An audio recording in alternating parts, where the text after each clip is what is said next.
Welcome back to DIY Dave 1-to-1. Are Parkside tools any good?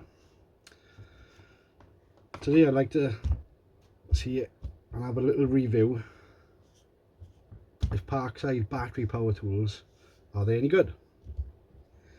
I have a few of these battery power tools. I think we should have a review of them. I would like to share my thoughts and give my own opinions, and they are my own opinions and my own experiences of tools. Cheap doesn't mean poor quality. Expensive doesn't mean quality. It's the brand name that gives them the reputation and value. And good reputation costs money, as we know. And maybe, just maybe, Parkside tools have not yet reached the reputation they deserve, in my opinion. I've tried a lot of different brands and power tools and manual tools. I can tell you that expensive don't mean quality by any means at all. Good old faithful 3-in-1 drill. 20 volted again, performs really well with the bigger batteries. I find all the products work better with the bigger batteries anyway. It's a 3-in-1 because it's for your screws. It's got your drill set in, an armour set in it. Now, granted, I don't use this a lot for the armour function, but certainly screwing, drilling, it's really been through the trenches. You can tell from the state of it, it's been in all sorts, mud, everything, underneath cars, probably run over it a few times. These items are really sturdy. They got really heavy plastic, like rubbery type stuff. Really good products. I don't know why they don't get more credit for what they are. Really surprising. 2019 I bought this, and it was £29.99. The batteries come out around £24.99 these do. So you get two nice big batteries for 50 quid. And get, you can get two of these, I got two of these.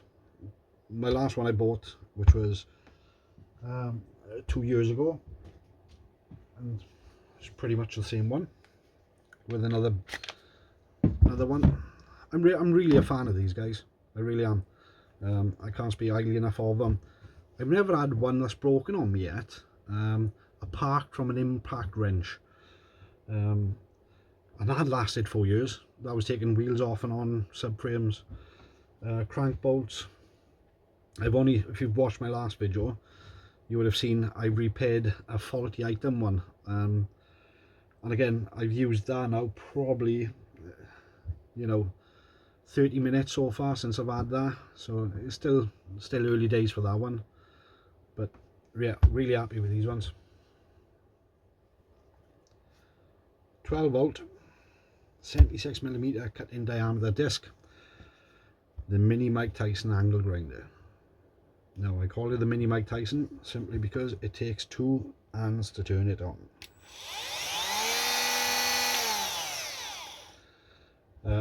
I can't remember if I ever used, it's just really hard with one hand. It might have worn over the time, but I can't remember ever putting this on with one hand. 12 volt battery on this, if I can get it off. Really good. Doesn't like prolonged use with the batteries. These are the biggest ones I do for this. Look, it's not going to cut open Bobby the Butcher's safe, that's for sure, but it's gonna do you for your small areas, your small little nuts, bolts, get in really tight places. Really handy to have. Put in your backpack or whatever, take it with you somewhere. If you part of your breakdown kit maybe, I don't know. Definitely deserves a place in the garage, and more likely if I see another one of these back in stock, I'll probably have it. Really good. Discs you can pick up from eBay, Amazon. They do the grinding ones, the cutting ones, and that's basically the only two I've seen. There's a little Allen key here that holds it all on, and a lock-in switch up the top to undo it. I have lost the safety guard for this, so I will be looking to replace that. in time. But as in terms of product wise, again, another one of the tools I got that's been through the trenches and stood the test of time. Again, you see the name Parkside. It's a really good product, really good. Well happy. Right, so this is the 20 volt impact driver. Again, not a lot of negative things to say about this. It does exactly says what it is on a tin. Again, I always find with these Parkside tools is that the bigger batteries always seem to get a better performance out of it altogether. I've used this on a lot of different kind of fencing and stuff like that.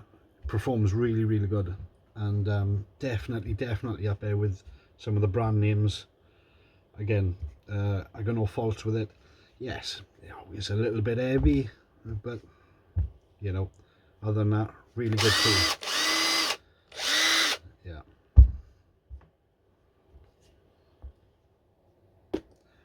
12 volt Parkside cordless rotary tool. There's a lot of people who call it Dremels. Really small item. Feels tough. Might still have battery in this actually. I'm used it for 6 months maybe. Yeah, still works fine. Speed settings.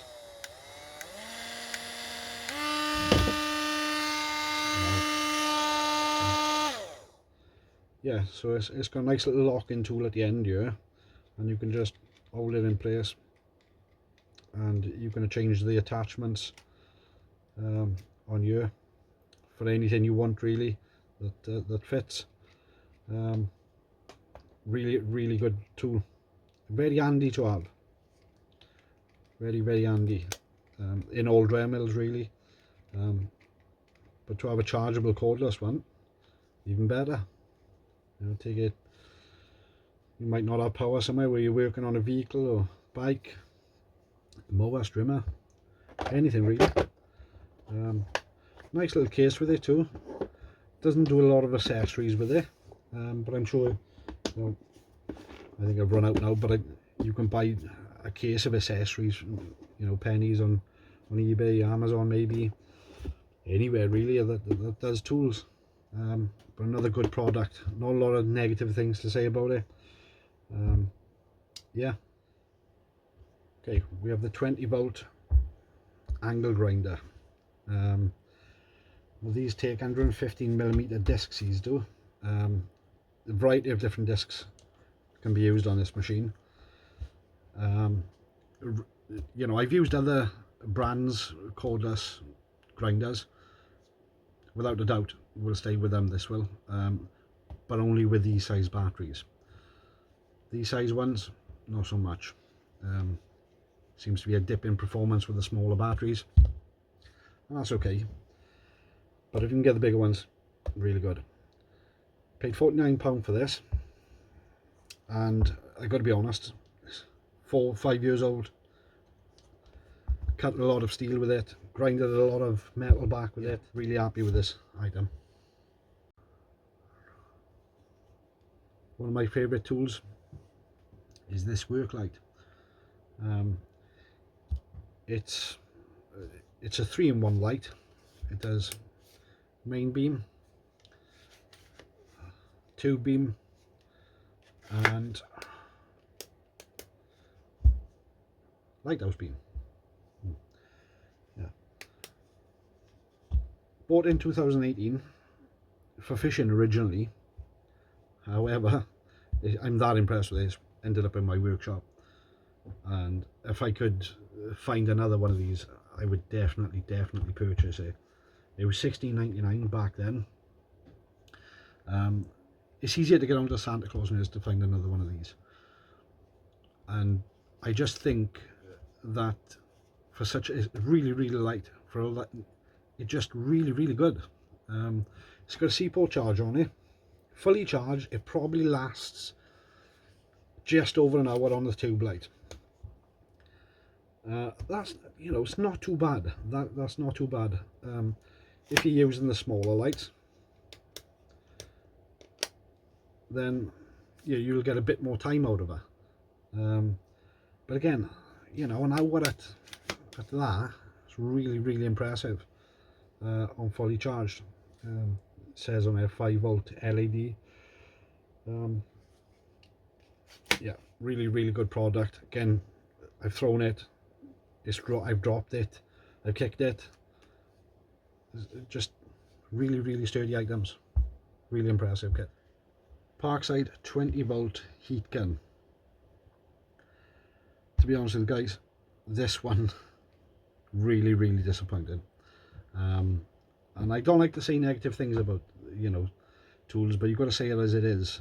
I know I'm being a bit negative about it, but I got nothing to compare this to. I've never ever had a battery air gun before. And I bought this one, 1999. As you can tell, it's had not much use at all. That's because it's rubbish. I mean, even with the settings on full,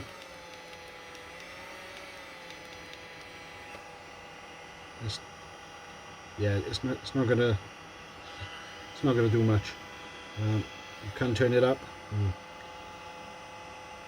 Again, you've got to hold the trigger in as a safety feature to put it on, which is okay, you know, but really disappointing item this was. Unfortunately, chances is I wouldn't buy another one of these again. They got different attachments to go on the end, which is good, but apart from drying your socks at the mountain or something, if they're wet, it might take you a day or two to dry them. Complete waste of time. And again, very sorry for the negativity, but I got nothing else to compare it with. I've never had, and even if I did, I'm sure it wouldn't be that performance low. So yeah, unfortunately, this one is not for me. So just to summarize things, are they good value for the money? Absolutely, 100%. I got a lot of Ryobi kit and all.